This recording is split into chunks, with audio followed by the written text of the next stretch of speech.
जी हाँ, स्वागत है आपका। तो ये 5000 प्रश्नों के सीरीज का 49वां भाग है। इसके पिछले वीडियो में अब तक 1011 अति महत्वपूर्ण प्रश्नों पर प्रैक्टिस कर चुके हैं। तो ऐसे अभ्यर्थी जो फिजिकल एजुकेशन से UP TGT, PGT, LT grade, KVS, एनबीएड, डीएसएसबी जैसे परीक्षाओं की तैयारी कर रहे हैं, तो उनके लिए प्रश्न बेहद महत्वपूर्ण है।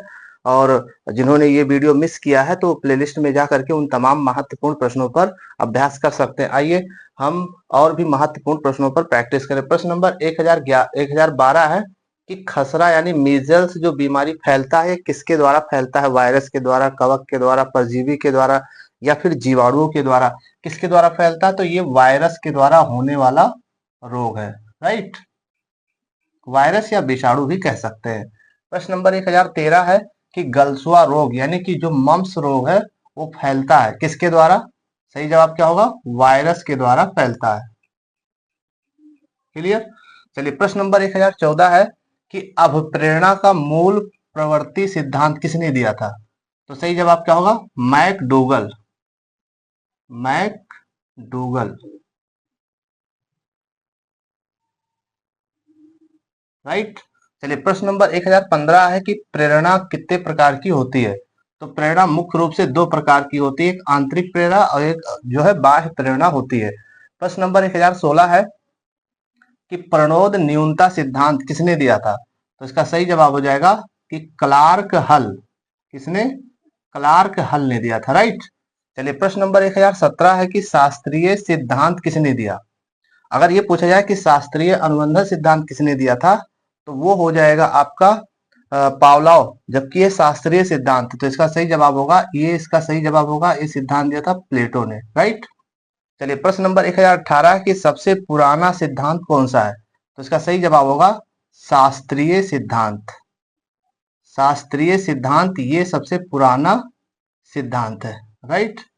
चलिए प्रश्न नंबर 1019 है कि आदर्शवाद का जनक किसे कहते हैं? तो इसका सही जवाब होगा प्लेटो। राइट। चलिए प्रश्न नंबर 1020 है कि प्रकृतिवाद के जनक किसे कहते हैं? प्रकृतिवाद का जनक किसे कहते हैं? तो रूसो को कहते हैं। राइट। महत्वपूर्ण प्रश्न है। और प्रश्न नंबर 1021 है कि यथार्थवाद का जनक किसे कहते हैं? तो इसका सही जवाब होगा अरस्तु।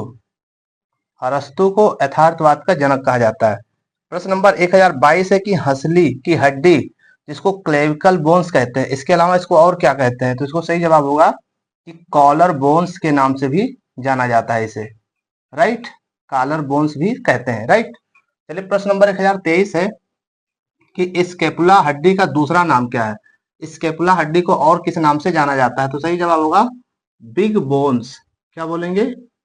बिग बोन्स या इसके अलावा शोल्डर, इसके अलावा शोल्डर ब्लेड भी कहते हैं इसे। राइट, शोल्डर ब्लेड के नाम से भी जाना जाता है।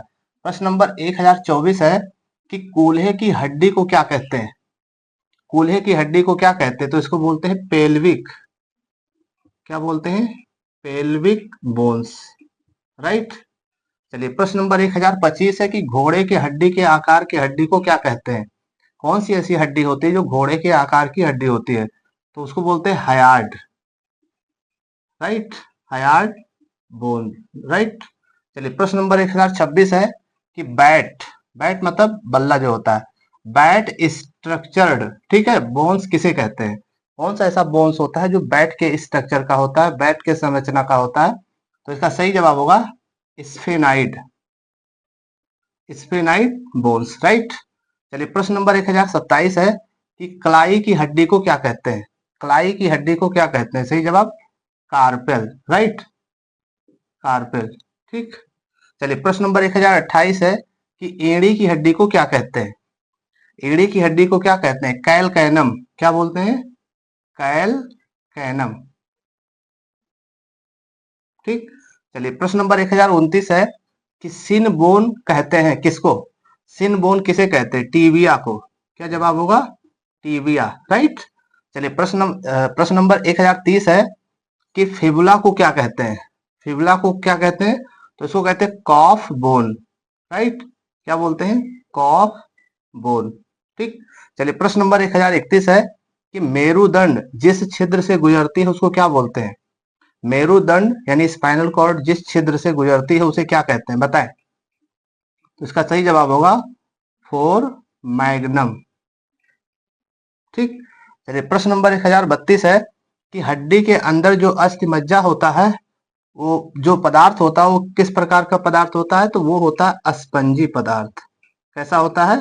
अस्थिमज्जा अस्पंजी पदार्थ होता है। ठीक है ना। चलिए प्रश्न नंबर 1033 है कि अस्थिमज्जा में जो पदार्थ होता है वो किस रंग का होता है? अस्थिमज्जा में जो पदार्थ होता है वो किस रंग का होता है? तो जो पदार्थ होता है लाल और पीला। ठीक है। तो चाहे तो आप स्क्रीनशॉट भी ले लीजिए। ठीक। तो ये थे फिजिकल एजुकेशन के वो महत्वपूर्ण प्रश्न जो अक्सर पेपर में पूछे जाते हैं। और भी महत्वपूर्ण प्रश्नों पर चर्चा इसके नेक्स्ट वीडियो में करेंगे। अगर आप हमारे चैनल पर नए हैं तो सब्सक्राइब करके जुड़ जाइए, ताकि और भी वीडियोस की नोटिफिकेशन आपको मिलती रहे। मिलते हैं नेक्स्ट वीडियो में, तब तक के लिए जय हिंद।